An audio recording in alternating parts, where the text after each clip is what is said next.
ng bayan, maasahan anumang panahon. Magandang araw po sa ating lahat. Narito lang pinakuling update sa magiging lagay ng ating panahon sa araw na ito at sa mga susunod na araw at sa bagyong ating minomonitor sa labas ng ating area of responsibility. Nakakaapekto pa rin ang northeast monsoon o amihan sa may extreme northern Luzon at ngayong araw nakakaapekto pa rin ang trough o yung extension ng dating bagyong Tino na magdadala ng maulap na kalangitan at may mga kalat-kalat na pagulan at thunderstorm sa Palawan at Tawi-Tawi. Pinag-iingat natin ang mga lugar nito sa banta ng mga biglang pagbaha o pagguho ng lupa, lalo na kung may mga katamtaman at minsan ay malalakas na pag-ulan. Samantala sa Batanes at Cagayan, medyo malamig na ang simoy ng hangin dito dulot ng amihan, ngunit asahan din ang maulap na kalangitan na may mga kasamang pag-ulan. Samantala sa nalalabing bahagi ng Luzon, nalalabing bahagi ng Visayas at Mindanao, asahan naman ang bahagyang maulap hanggang sa maulap na kalangitan na may mga isolated rain showers and thunderstorms dulot ng mga localized thunderstorms. Pinag-iingat pa rin natin ang ating mga kababayan,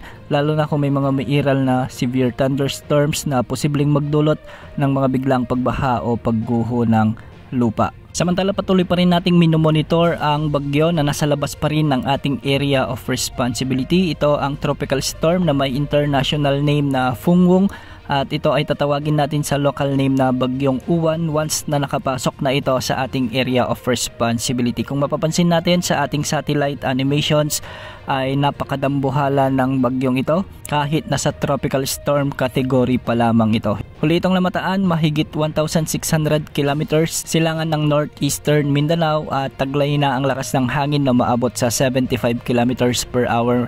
Malapit sa gitna at pagbugsong umaabot sa 90 kilometers per hour. Para naman sa pagkilos nito ay halos hindi ito kumikilos sa kanyang kinalalagyan o almost stationary. Ibig sabihin nito parang nag-iipon pa lamang ito ng lakas bago ito umarangkada o kumilos ng pahilagang kanluran sa mga susunod na araw. Bukas o mamayang gabi, inaasahang magiging tropical o severe tropical storm na ang bagyong ito at bukas ng umaga ay posibleng umabot na ito sa may typhoon category. Magkakaroon ito ng rapid intensification bago ito makapasok sa ating area of responsibility sa araw ng Biyernes ng gabi o di kaya naman ay madaling araw ng Sabado.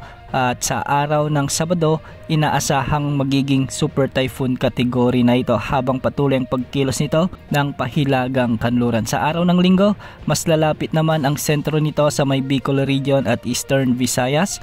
Kaya pinag-iingat natin ngayon pa lamang ang mga kababayan natin sa Bicol region at ilang bahagi ng Eastern Visayas sa posibleng maging banta ng mga pagbaha at pagguho ng lupa sa araw ng Linggo. Samantala sa araw naman ng Lunes, inaasang tatawirin o maglalandfall na ang bagyong Tino sa bahagi ng Central or Northern Luzon, particular sa mga Isabela o Aurora area.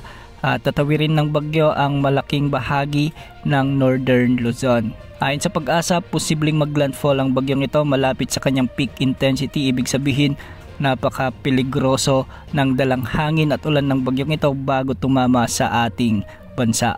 Bahagya naman inaasahan naman na bahagya itong hihina bilang typhoon category once na tumama na sa kalupaan hanggang sa ito ay makalabas na ng ating area of responsibility sa araw naman ng Martes sa susunod na linggo. Magandaan po ang bagyong ito dahil hindi biro ang dalang hangin at ulan ng potensyal na super typhoon na ito. Yan muna ang latest sa lagi ng panahon. Ito po ang weather update ng bayan, maasahan anumang panahon.